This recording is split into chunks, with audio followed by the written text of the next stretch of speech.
What if all engines fail mid-flight? It's every flyer's worst fear.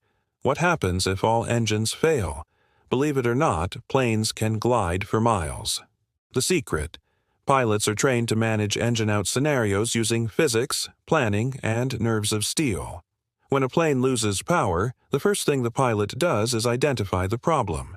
Is it a fuel issue, a hydraulic issue, or something with the electrical system?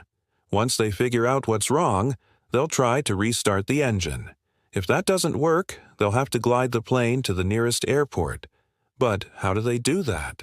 Well, it all comes down to physics. When an airplane is flying, its engines create thrust, which propels the plane forward. But when the engines fail, the plane will continue to move forward due to inertia. In other words, the plane will keep moving even without any engine power. The key to gliding is to keep the plane level and maintain a steady descent. This requires the pilot to use the plane's control surfaces, such as the ailerons and elevator, to adjust the plane's trajectory. If the pilot can maintain a steady glide, the plane will travel a lot farther.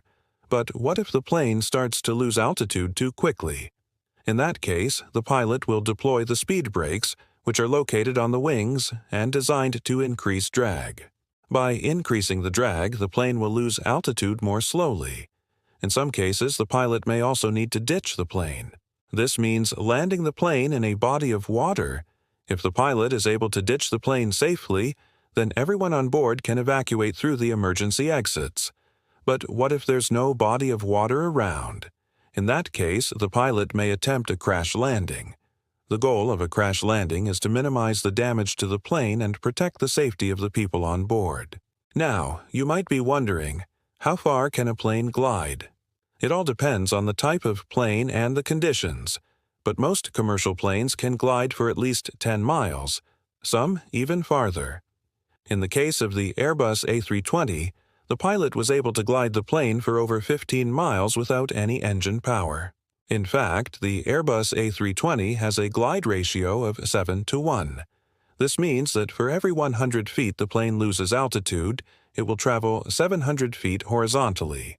So the next time you're flying, take a moment to appreciate the physics, planning, and bravery that goes into every flight. Because when you think about it, flying is nothing short of a miracle. Thanks for watching. Don't forget to like and subscribe. See you next time.